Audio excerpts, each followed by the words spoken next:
హాయిని మరిచిపోదు మనసు.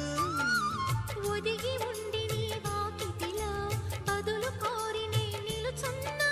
దారి తెలియని చీకటిలో వెలుగు చూసి కాదంటానా.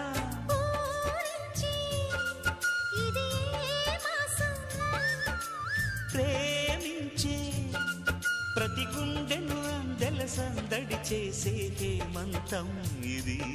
మన సొంతం అయినది. కిలకిల నవ్వే కోయిల కోసం వచ్చింది మధుమాసం.